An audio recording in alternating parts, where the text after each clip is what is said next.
பலர் அன்பினால் உங்களை ஏமாற்றப்பட்டு நீங்கள் கடும் சித்திரவதைக்கு ஆளாயிருக்கீங்க. இதில் இருந்து மீள்வதும் இனி மறுபடியும் ஏமாறாமல் இருப்பதற்கும் உண்டான வழிகளை சாயப்பா ரொம்ப தெளிவாக உங்கள் மனசில் இன்னைக்கு ஆழமாக விதைக்க போகிறாரு. இனி உங்கள் குடும்பத்தில் எந்த விதமான பிரச்சனைகளும் தொல்லைகளும் துன்பங்களும் நோய்களும் இல்லாமல் ஒரு பெரிய ஆரோக்கியத்தோட பெரிய வளத்தோட நீங்கள் நிச்சயமாக வாழ்வீங்க. அதற்கு இந்த பதிவுகள் மிக மிக முக்கியமான விஷயத்தை உங்களுக்கு இன்னைக்கு இரவுக்குள்ள உங்கள் மனசில் மாற்றத்தை ஏற்படுத்துவதுன்றது நிச்சயம். இந்த 30 நிமிஷத்துலேருந்து 35 நிமிஷம் உங்கள் வாழ்க்கையில் ரொம்ப இம்பார்ட்டன்ட். எந்த டிஸ்டர்பன்ஸும் இல்லாமல் இதை முழு மனதோட கேளுங்க, வெற்றி பெறுவீர்கள்.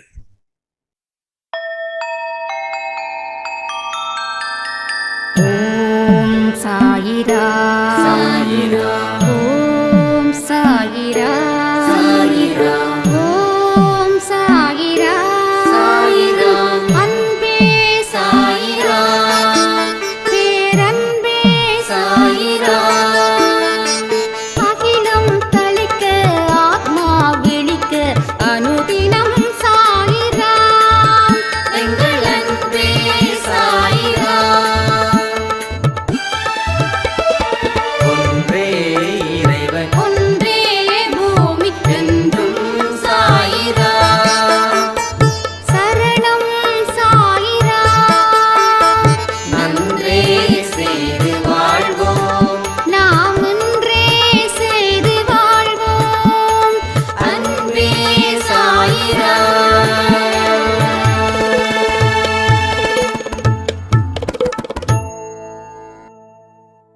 சாய்ராம்.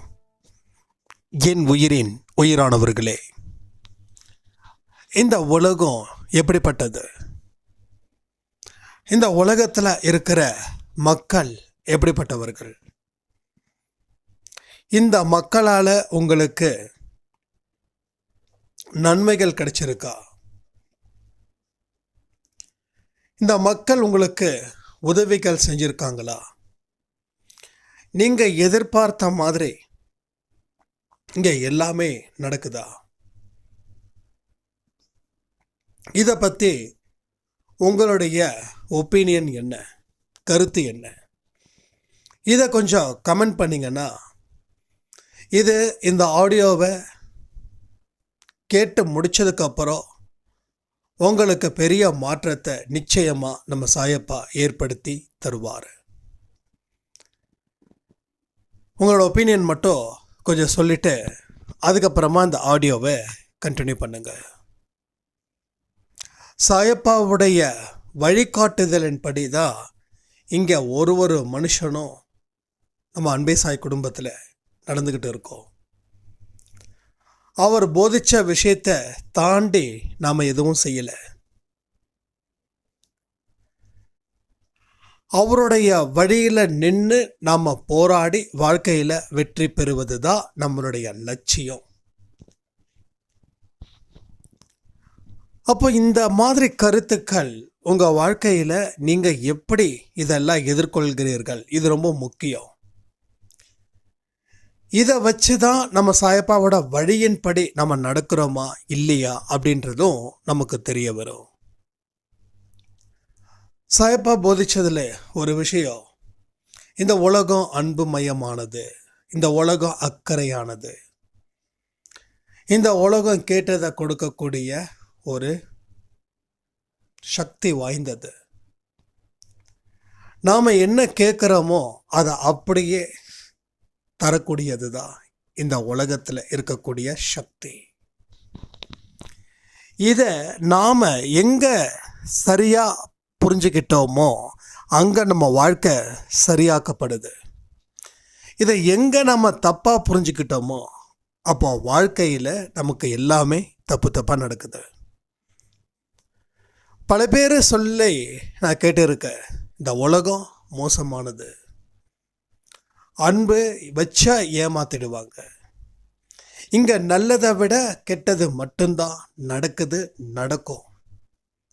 இப்படிதான் ஒரு மனுஷனும் இந்த உலகத்தை இந்த மாதிரியான ஒரு மனநிலையில பார்க்கறதால அவனுடைய வாழ்க்கையும் அதே மாதிரி மாறிடுது. இந்த உலகத்துல எத்தனையோ நல்ல உள்ளங்கள் இப்பயும் இருக்காங்க, எப்பயும் இருப்பாங்க. ஆனா அதிகப்படியான மனிதர்கள் யாரோ அதை பார்த்து தான் நாம பயப்படுறோம். அதனால நாமளும் இந்த இடத்துல இருந்து விலகி கொஞ்சம் கொடூர மனம் கொண்ட மனிதர்களா மெல்ல மெல்ல மாறிக்கிட்டு இருக்கோம். இதனால சாயப்பாவுக்கு நம்ம மேல ஒரு விதமான கஷ்டமும் இருக்கு. அவர் சொல்றாரு, என் குழந்தைங்களுக்கு அளவில்லாத அன்பை நான் கொடுக்குறேன், ஆனால் என்னோட குழந்தைங்களோ மற்றவங்களுக்கு அன்பை கொடுக்கறதுல தயங்குறாங்க. அன்பை கொடுத்தா ஏமாந்துடுவோமோ அப்படின்னு நினைச்சு அன்பை காட்ட மறுக்கிறாங்க அப்படின்னு. ஸோ இந்த அன்புல நேர்மையான அன்புன்னு ஒன்று இருக்குங்க. அதாவது நமக்கு துளியும் லாபம் இல்லாத அன்புன்னு ஒன்று இருக்கு. அது புனிதமானது, உண்மையானது, அது அக்கறையானதும் கூட. லாப நோக்கோட தான் நம்ம ஒரு மனுஷன் மேல அன்பு செலுத்துறோமா? இது ரொம்ப முக்கியமானது. இதை உங்களுக்குள்ள அந்த கேள்விகளை கேட்டு பாருங்க. நீங்க எந்த மனுஷன் மேலேயாவது அன்பு வச்சிங்கன்னா அது லாப நோக்கத்தோட தான் நீங்க வைக்கிறீங்களா? நான் சொல்றது அன்பேசாய் குடும்பத்தை தாண்டி மற்றவங்கள சொல்றேன். அன்பேசாய் குடும்பத்தில் இருக்கக்கூடிய குணம் எல்லாமே வேற. இப்போ நான் உங்க மேல அன்பு வச்சிருக்கேன், லாப நோக்கம் இல்லை. நீங்க என் மேல அன்பு வச்சிருக்கீங்க, அதுவும் லாப நோக்கம் இல்லை. அன்பேசாயை தாண்டி இருக்கக்கூடிய மனுஷங்க கிட்ட வச்சிருக்கக்கூடிய அன்பு லாபத்தின் பேரிலையா, இல்லை எந்த எதிர்பார்ப்பும் இல்லாத உண்மையான தூய்மையான அன்பா? இது ரொம்ப முக்கியம். இதை உடனே நீங்க யோசிச்சு சொல்லுங்க. உடனே சொல்ல வேண்டாம், அவசியம் இல்லை. ஏன்னா சில விஷயங்கள் நம்ம யோசிக்கணும். யோசிக்கும் போது தான் அதனோட உண்மை தன்மையை நம்ம தெரிஞ்சுக்க முடியும். அப்போ அன்பு, உண்மையான அன்பு எந்த லாப நோக்கத்துக்காகவும் இல்லாமல் ஒரு அன்பை ஒரு மனுஷன் மேல நீங்க வச்சிங்கன்னா அந்த மனுஷன் நாளைக்கு உங்களை ஏமாத்தினா கூட அதுல இருந்து ஒரு துளி சேதம் கூட உங்க வாழ்க்கையில வராது. எவ்வளோ ஒரு துளியிலையும் சின்ன துளி, கண்ணுக்கு எட்டாத துளி, அந்த அளவுக்கு கூட உங்க வாழ்க்கையில எந்த சேதமும் வராது. இதை என்னால உறுதியா சொல்ல முடியும். உங்க அன்பு எப்படி இருக்கணும்? எந்த லாப நோக்கமும் இல்லாத அன்பா இருக்கணும். அப்ப லாப நோக்கத்தோட வரக்கூடிய அன்பு எப்படிப்பட்டதுன்னா, நான் உனக்கு நல்லதை செஞ்சா நீ எனக்கு நல்லதை மட்டும்தான் செய்யணும். நான் உனக்கு நல்லது செய்யறத நோக்கமே நீ எனக்கு நல்லது செய்வன் தான். இதுதான் லாப நோக்கத்தோட. இந்த அன்பை நம்ம மனுஷங்க மேல வைக்கிறோம். என்ன, நமக்கே தெரியாத ஒரு டேர்ம்ஸ் அண்ட் கண்டிஷன்ஸ் அங்க இருக்கு. அதன்படி வைக்கக்கூடிய அன்புகளை ஏதாவது காயம் ஏற்பட்டுச்சுன்னா அந்த காயம் வாழ்க்கையில கடைசி வரைக்கும் வரல. ஒரு அம்மா சொல்றாங்க, 70 வயசு, 16 வயசுல அவங்களுக்கு ஒருத்தவர் மேல ஒரு காதல், அவர் ஏமாத்திட்டாரு. இன்னைக்கு வரைக்கும் அந்த அம்மா சொல்லி அழுகுறாங்க. 70 வயசு. அந்த காயம் ஏன் வந்துச்சு? அப்ப யார் அந்த காயத்தை கொடுக்கறதுன்னா நீ எந்த மனுஷன் மேல அன்பு வெறித்தனமா வச்சிருக்கியோ, நல்லா பாயிண்ட் பண்ணிக்கோங்க, வெறித்தனமான அன்பை வச்சிருக்கியோ, அந்த மனுஷன் உன்னை ஏமாத்திட்டா நீ வெறி பிடிச்சவ மாதிரி மாறிடுவ. வெறித்தனமான அன்பு ஒரு ஒரு மனுஷன் மேல வச்சுட்டு அந்த மனுஷன் உன்னை ஏமாத்திட்டா நாம வெறித்தனமா மாறிடுவோம். இதுதான் இன்னைக்கு எல்லா இடத்துலையும் நடக்குது. என்ன அவன் ஏமாத்துறான், நான் 4 பேரை ஏமாத்துவேன். இது மாதிரி ஒரு கூட்டமே கிளம்பியிருக்கு. எவனோ உன்னை ஏமாத்தினான்றதுக்காக நீ இன்னொருத்தனை ஏமாத்துறது தப்பு இல்லையானா அதெல்லாம் தெரியாது. நான் அப்படிதான். இது நிறைய விஷயங்கள் நம்ம அன்பே சாய் குடும்பத்தில். இந்த ஒரு காலேஜ் பையன், அவர் என்கிட்ட இப்படி தான் பேசுகிறார். என்னை ஏமாத்திட்டா ஒரு பொண்ணு, நான் ஏமாற்றணும்னு வெறித்தனமாக இருக்கேன். நான் யாரப்பா ஏமாற்ற போகிறேன்னா வேற ஒரு பொண்ணுண்ணா அப்படின்னு சர்வ சாதாரணமாக சொல்கிறாங்க. அப்படி ஏமாத்தினாதான் இவரோட மனநிலை சாந்தமாக இருக்குமா? அதாவது கடவுள் என்ன சொல்கிறாருன்னா, உனக்கு ஒரு வழியை ஒரு மனுஷன் கொடுத்தானா அந்த வழியை நீ இன்னொருத்தனுக்கு கொடுக்காத. ஏன்னா வழி கொடுத்ததுக்கு கடவுள் உனக்கு ஏன் அந்த வழியை கொடுக்குறாருன்னா, இந்த வழியை நீ மற்றவனுக்கு கொடுக்கக்கூடாது. நீ வழியில் எவ்வளோ துடிச்ச, அது மாதிரி மற்றவனுக்கு நீ வழியை கொடுக்கக்கூடாது. ரெண்டாவது, மற்றவர்கள் மூலமாக வழியை அனுபவிச்சுன்னா அந்த வலிக்கு நீ அந்த காயத்துக்கு மருந்து போடு. புரியுதா உங்களுக்கு? உங்கள் வாழ்க்கையில் வலிகள் நிறைய இருக்கும். அப்போ அடுத்தவங்களோட வலியை உணர்வதற்கு தான் அந்த வலிகள் உங்களுக்கு கிடைச்சதா நீங்கள் நினைக்கணும். அப்போ நீங்கள் மற்றவனுக்கு அந்த வலியை கொடுக்க மாட்டீங்க. மற்றவங்க அந்த வலியால் கஷ்டப்படும் போது உங்களால் ஈஸியாக அவங்கள புரிஞ்சுக்கிட்டு அந்த வலிக்கு நீங்கள் மருந்து போடுவதற்கு ஒரு மருத்துவராக நீங்கள் இருப்பீங்க. அதை விட்டுட்டு எனக்கு கொடுத்த வழியை இன்னும் 4 பேருக்கு கொடுக்க போகிறேன் அப்படின்னு தான் இன்னைக்கு வெறி பிடித்த மனிதர்கள் நிறைய பேர். அப்போ ஏன் அந்த பையன் இப்படிப்பட்ட தாட் வருதுன்னா, அந்த பையன் அந்த பொண்ணு மேலே வச்சிருக்கிற அன்பு வெறித்தனமானது. அப்போ வெறி ஏறுறதும் ஒன்று தான், போதை தலைக்கு ஏறுறதும் ஒன்று தான். அப்போ யோசிச்சு பாருங்க, அவன் மூலமாக எத்தனை பேருக்கு அந்த வழியை கொடுப்பான். ஸோ எத்தனை மனிதர்கள் எனக்கு கிடைச்ச வழியை மற்றவனுக்கு கொடுத்து அதை நான் ரசிக்கணுன்ற ஒரு சைக்கோத்தனத்தில் எத்தனை மனிதர்கள் இருக்காங்கன்றதை யோசிச்சு பாருங்க. நிறைய பேப்பரில் படிக்கிறோம், எக்கச்சக்கமான நியூஸ். ஒரு மனுஷன் கஷ்டப்படுறத ரசிக்கக்கூடிய மனிதர்களா எனக்கு இருக்காங்க. தான் பண்ணுறது தப்புன்னு தெரியல, ஒருத்தன் அழுவுறானே அவன் கண்ணை துடைக்கணும்னு தெரியல, ஏன்னா வலியை கொடுக்கறதே இவனா இருக்கான். அப்ப இவனுக்கு தண்டனை எப்படிப்பட்டதா இருக்கும் தெரியுமா? அவனோட வாழ்க்கையில் ஏண்டா பிறந்தோம் அப்படின்ற அளவுக்கு அவனோட வாழ்க்கையில் முதுமை ஸ்டேஜ் வருது இல்லை, அந்த இடத்துல அவனுக்கு ஆரம்பிக்கும் பாருங்க. இதெல்லாம் நிறைய நடக்கும். நாம் நினச்சிட்டு இருக்கோம் தப்பு பண்ணிட்டு எவ்வளோ ஜாலியாக சுற்றிட்டு இருக்கான் பாருன்னு. அவனுக்கு இந்த டைமு தான் அவனுக்கு அது ஜாலி. ஆனால் அதுக்கப்புறம் வாழ்க்கையில் நடக்கக்கூடிய ஒவ்வொரு சித்திரவதையும் அவன் சொல்ல முடியாத அளவுக்கு இருக்கும். ஏன்னா நாம் கூட இருந்த யாரையும் பார்க்கல. ஏன்னா அடுத்த 10 வருஷம் நீங்கள் எங்கே இருப்பீங்களோ அவன் எங்கே இருப்பானோ, அடுத்த 20 வருஷத்தில் நீங்கள் எங்கே இருப்பீங்களோ அவன் எங்கே இருப்பானோ. ஆனால் உப்பு தின்னவன் தண்ணி குடிச்சா ஆகணும்னு சொல்கிற மாதிரி தப்பு செஞ்சவன் தண்டனையை அனுபவிச்சு தான் ஆகணும்.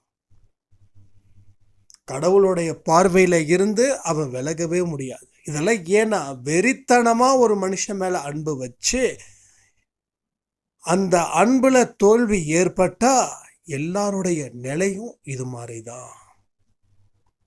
அதில் தான் நம்ம உஷாராக இருக்கணும், ரொம்ப ரொம்ப உஷாராக இருக்கணும். ஏன்னா சாயப்பாவோட குழந்தைங்க என்னைக்கும் யாருக்கும் மனதால கூட துரோகம் செய்யக்கூடாது.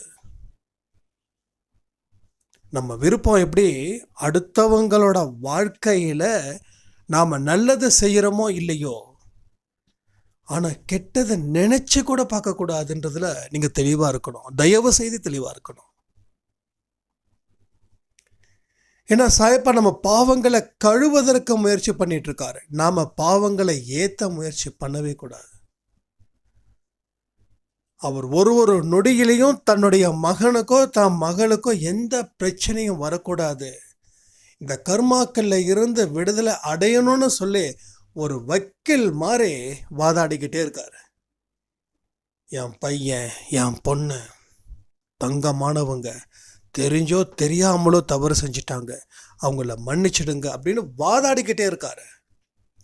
அப்ப நீங்க புதுசா எந்த தவறுகளும் செய்யாம இருக்கணும். தப்பு செஞ்சா அது நமக்கு சொல்லுவாங்க, பாவத்தின் சம்பளம் என்னன்னா மரணமா.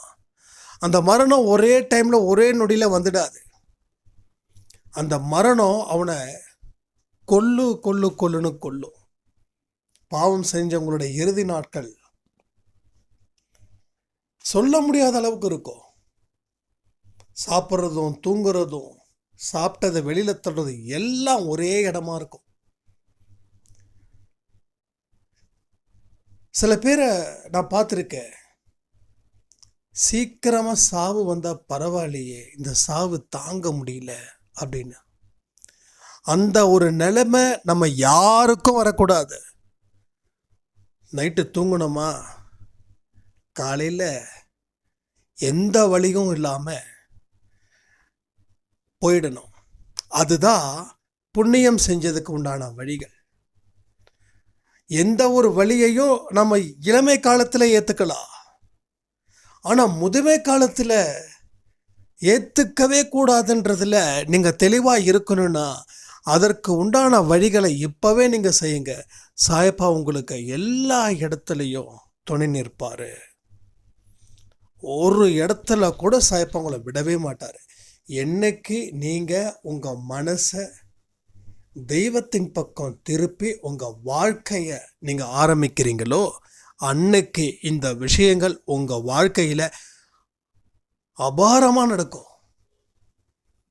எப்பயுமே நம்ம மனசில் ஒரு விதமான சாந்தம் இருந்துக்கிட்டே இருக்கும். இன்னைக்கு பாருங்க, 20 வயசுல இருந்து வயசு முடிகிற வரைக்கும் மனசில் யாருக்கும் அமைதி இல்லை. ஏன்னா யாருமே தன்னுடைய மனசை தெய்வத்தின் பக்கம் திருப்பல. அவங்க மனசு மனிதர்கள் மேலேயே திரும்பிக்கிட்டு இருக்கு. உலகத்தில் இருக்கக்கூடிய மாயையனின் வலையிலேயே அவங்க பொத்துன்னு விழுந்துக்கிட்டு இருக்காங்க. அப்போ தெய்வத்தின் பக்கம் திருப்புவதில் என்ன பிரச்சனை அப்படின்னா, இதுல பெருசா சந்தோஷம் இல்லை. இது ஒரு கஷ்டமும் ஒரு என்னமோ தத்துவங்களா இருக்கிற மாதிரி இருக்கும். அதனால யாரும் இங்க விரும்புறதே இல்லை, யாருமே விருப்பப்பட்டு வரதே இல்லை. இப்போ கூட பாருங்க, ஈவன் நான் கூட பிரச்சனைகள் அதிகரிக்கும் போது தான் கடவுளை தேடி வந்தேன். அதுக்கு முன்னாடி எல்லாருக்கும் அந்த கடவுள் நம்பிக்கை இருக்கு. ஸ்கூல் படிக்கும்போது நமக்கு கடவுள் நம்பிக்கை ஏன் இருக்குதுன்னா, என்னோட கதை வேற மாதிரி. ஏன்னா நான் உங்ககிட்ட என்னோட பழைய லைஃப்பை சொல்லியிருக்கேன், அதனால நான் மறுபடியும் ரிப்பீட் பண்ண விரும்பலை. ஆரம்பத்தில் நான் 2வது 3வது படிக்கும் போது சாமிக்கு கோயில் கட்டினதெல்லாம் உங்களுக்கு தெரியும். நான் ரிப்பீட் பண்ணல, டைமாக எடுத்துக்கல. ஸோ பல பேர், இது என்ன மாதிரி சில பேர் நீங்களும் இருக்கலாம், நம்ம அன்பே சாய் குடும்பத்தில் சிலர் இருக்கலாம். ஆனால் ஸ்கூல் படிக்கும்போதே ஒரு பையனும் ஒரு பொண்ணும் கோயிலுக்கு போகிறாங்கன்னா நல்லபடியாக படிக்கணும், நல்லா பாஸ் ஆகணும், கிளாஸில் ஃபஸ்ட்டு வரணும், இங்கே தான் ஆரம்பிக்குது. ஸோ உனக்கு ஒரு தேவைன்றதுக்காக தான் நீ கடவுள்கிட்ட போறியே தவிர கடவுள் மேலே இருக்கக்கூடிய அன்பால் நீ கோயிலுக்கு போகவே இல்லை. அப்போ நீ தொடர்ந்து ஃபஸ்ட் ரேங்க்கு ஃபஸ்ட் மார்க் வாங்கணுன்றது உன்னுடைய பிரார்த்தனையாக இருக்குது. ஸோ கடவுளை பார்த்து நலம் விசாரிக்க நீ போகலை, நீ நல்லா இருக்கணுன்றதுக்காக கடவுள்கிட்ட போகிற. அதுக்கு தான் தெய்வத்துக்கிட்ட போகிறோம். ஸோ தெய்வத்தோடைய அன்பை பெறணும் அப்படின்ற விருப்பம் இங்கே யாருக்கும் இல்லை. ஒவ்வொரு மனுஷனுக்கும் ஏதாவது ஒரு பிரச்சனைகள் இருக்கு. அதற்காகவே தெய்வத்தை தேடி தேடி போகிறாங்க, தெய்வத்தை வணங்குறாங்க. அதுக்காக தெய்வம் ஒன்றும் கோச்சிக்கல. ஆனால் இயல்பாகவே உங்களோட பிரார்த்தனைகள் எதுவும் வைக்காமலே உங்கள் மனசை கடவுள் பக்கம் திசை திருப்பிட்டீங்கன்னா அதில் கிடைக்கக்கூடிய சந்தோஷம் இருக்கு. ஆரம்பத்தில் கஷ்டம்தான், திரும்பவும் சொல்கிறேன். ஒரே தத்துவமாக இருக்கும், எல்லாத்துலையும் இறைவனை காணலாம் அப்படின்னு. அதில் யாருக்கும் சந்தோஷத்தை கொடுக்கல. ஏன்னா இங்கே பிடிச்சவன் பிடிக்காதவன் ஒரு மனுஷன் எடுத்துக்கிட்டா அவனுக்கு 2 விதமான மனிதர்கள் தான். ஒன்று இவனை பிடிக்கும், மற்றவனை பிடிக்காது. ஸோ பிடிச்சவனுக்கு ஃபேவராக இருப்பான், பிடிக்காதவனுக்கு அவன் செய்கிற நல்லதை கூட கெட்டதாக்குவான், பிடிச்சவனுக்கோ கெட்டதை கூட நல்லவனாக்குவான். ஆக இவனும் தப்பான மனிதன்தான். அப்போ இதெல்லாம் அவனால் ஏற்றுக்க முடியல. எல்லா மனுஷகிட்ட கடவுள் இருக்குன்னா இல்லை, அவங்ககிட்ட பேய் தான் இருக்குது, இவங்ககிட்ட தான் கடவுள் இருக்கார். யார்கிட்ட? இவங்களுக்கு யாரை பிடிக்குமோ அவங்ககிட்ட தான் கடவுள் இருக்குதா. யாரை பிடிக்கலையோ அவங்ககிட்ட பேய் இருக்குது, பிசாசு இருக்குது, மோசமானவன். இன்னும் நிறையா வார்த்தை அர்ச்சனைகள் அங்கே நடக்கும். அப்போ கடவுள் பக்கம் திரும்ப விரும்பல. ஏன்னா அந்த மாதிரி மனம் பக்குவம் அடையல, பக்குவப்படுத்திக்க முயற்சிகளும் செய்யலை. அதன்படி நடக்க நமக்கு மனதும் இடம் கொடுக்கல. அன்பே சாயாடியோவை பார்க்குறோம், கேட்குறோம். ஆனால் அதில் இருக்கக்கூடிய 100 விஷயத்தை 100% நம்ம ஃபாலோ பண்ணுறோமா? இல்லை. சம்டைம்ஸ் எமோஷ்னல், சம்டைம்ஸ் நமக்கு கடவுளுக்கே நமக்கு தெரியாமலே நம்ம தவறுகள் செய்கிறோம், மாய வழியில் சிக்கிறோம், இல்லை பிரச்சனைகளை பார்த்து பயப்படுறோம், ஏதாவது ஒரு விஷயத்தில் மாட்டிக்கிட்டு தான் இருக்கோம். ஸோ பியூரிஃபை ஆகணும்னு முயற்சி பண்ணுறோம், அதற்கு உண்டான வழியையும் தேடுறோம், பயணத்தையும் ஆரம்பிக்கிறோம். ஆனால் அந்த பயணத்தை தொடர்வதில் இங்கே பிரச்சனைகள் இருக்குது. அன்பே சாயாடியவர் சில பேர் சொன்னாங்க, கிட்டத்தட்ட 12 நாள் நான் பார்க்கல, 13ஆவது நாள் பார்த்துட்டு நான் அழுதேன்.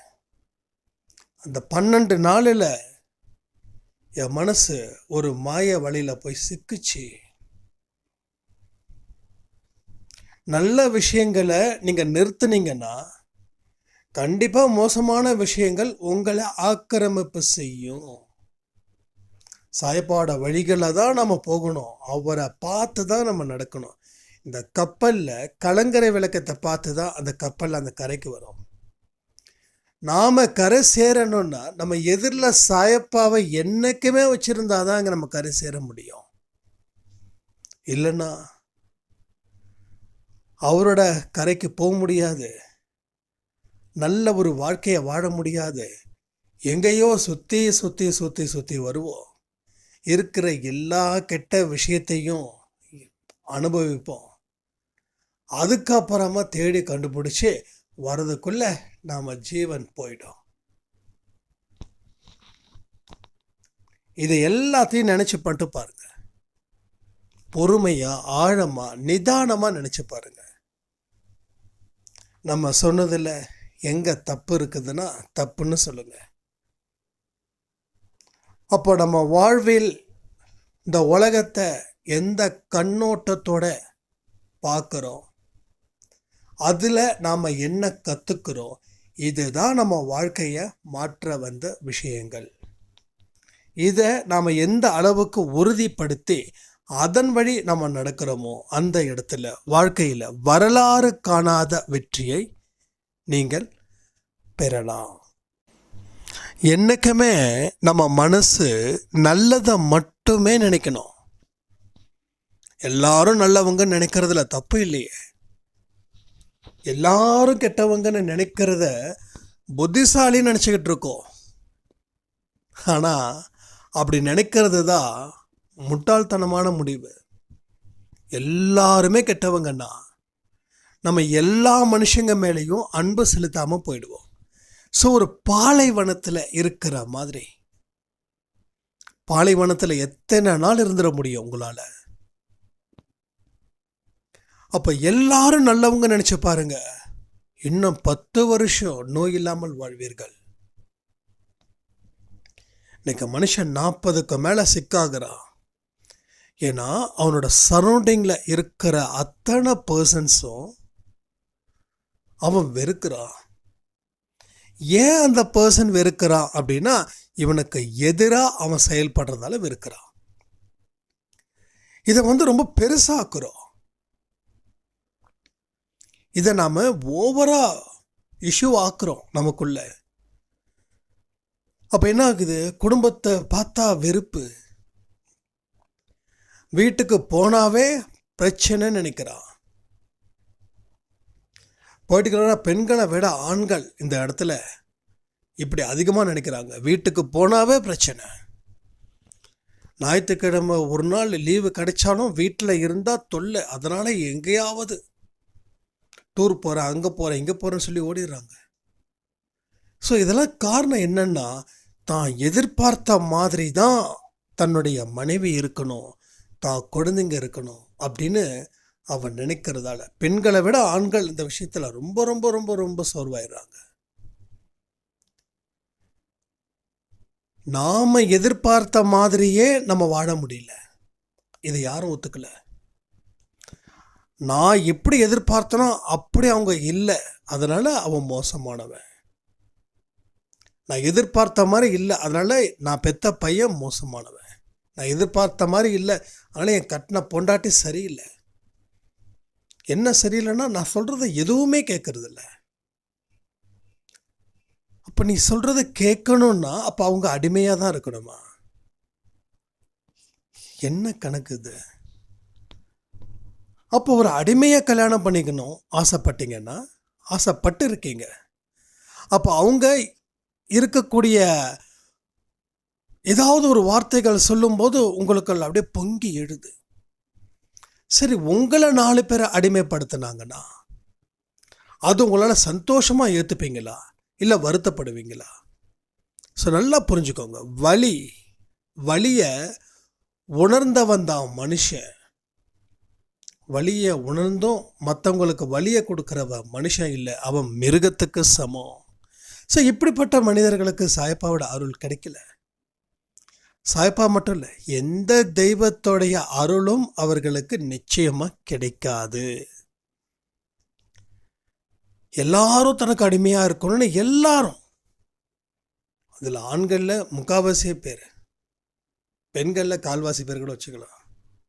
அதிகப்படியான மெஜாரிட்டியாஸ் தான் இங்கே நம்ம சொல்லி ஆகணும். ஸோ இந்த மாதிரியான விஷயத்தை நீங்கள் என்னைக்கு மனசில் இருந்து கலைக்கிறீங்களோ அன்னைக்கு உங்கள் வாழ்க்கையில் இருக்கக்கூடிய பாவங்கள் கலைக்கப்படும். இல்லைன்னா பாவம் அப்படியே ஏறும். இதனால் யாருக்கு நஷ்டம்? உங்களுக்கு தான் நஷ்டம். இது நிறைய பேரோட பெண்களோட கண்ணீர். இன்னும் சில பேர்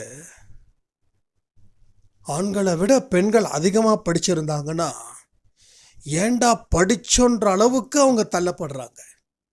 ஏன்னா ஆண்களுக்கு ஒரு மாதிரியான ஒரு காம்ப்ளெக்ஸ் கிரியேட் ஆகுது. அதுவும் இது இன்னும் மோசம், ரொம்ப அழகான பொண்ணுங்களை கல்யாணம் பண்ணிக்கிறது. அழகு ஆபத்துன்னு நினச்சி இவங்க அந்த பெண்ணை கொடுமைப்படுத்துறதோ அசிங்கப்படுத்துறதோ தலையில் மொட்டை அடிச்சுக்கோன்னு சொல்லி டார்ச்சர் பண்ணுறதோ இதுவும் இங்கே நடக்குது அன்பே சாய் குடும்பத்திலே. இதெல்லாம் ஆணாதிக்கத்துடைய மோசமான விஷயங்கள். சந்தேகம், தேவையில்லாத சந்தேகங்கள், தேவையே இருக்காது. இப்படி இருக்குமோ அப்படி இருக்குமோ, பெண்களுக்கும் தான் சொல்கிறேன். இந்த சந்தேகங்கள் வந்துடுச்சுனாவே வாழ்க்கையில் நிம்மதி இல்லாமல் போயிடும். அப்போ உங்கள் வாழ்க்கை கடைசி வரைக்கும் எப்படி இருக்கும் தெரியுமா?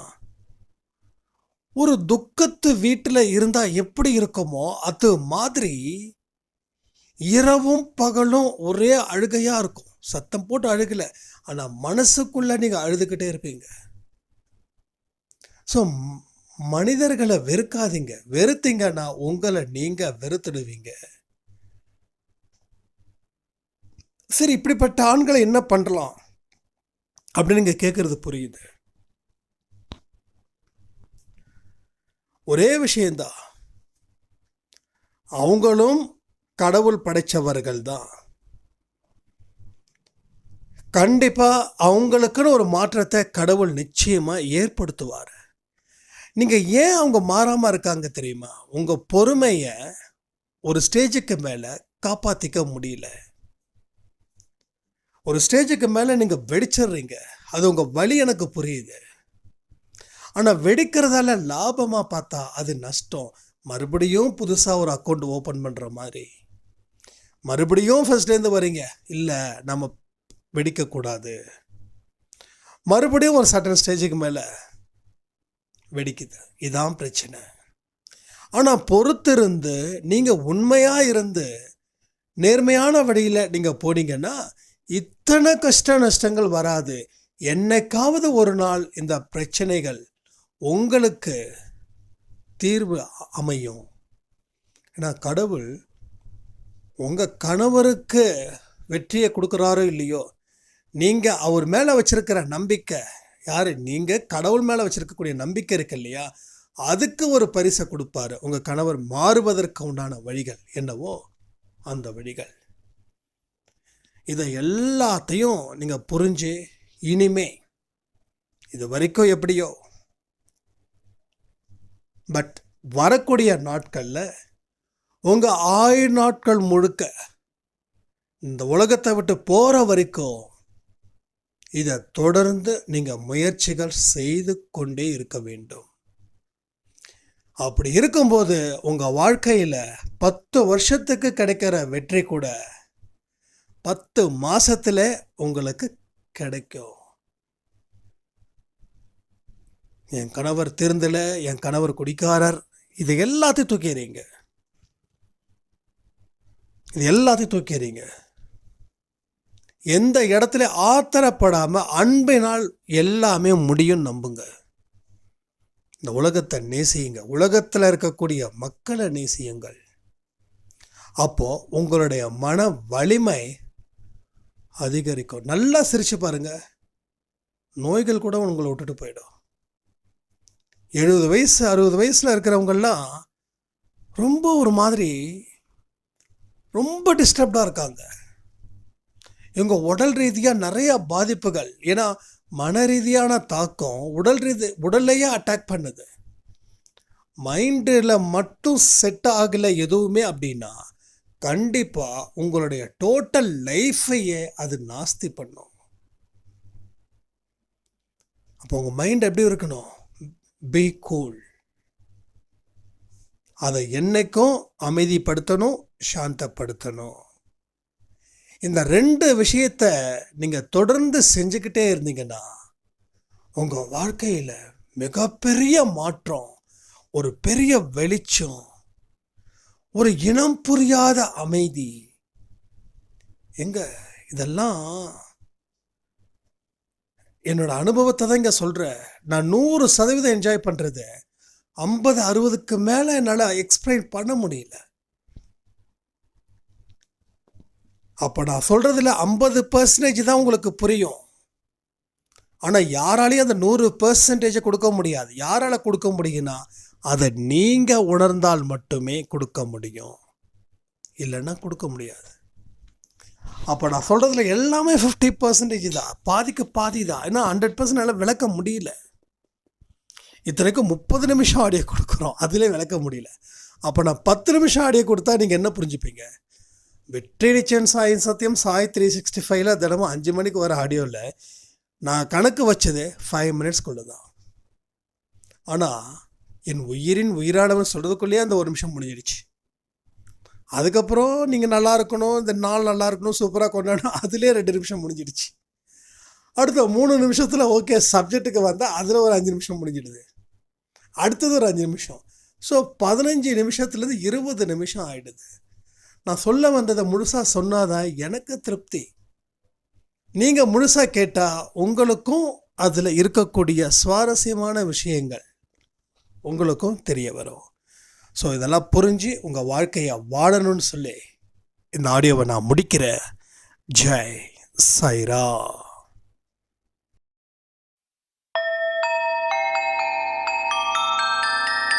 ஓம் சாயிரா.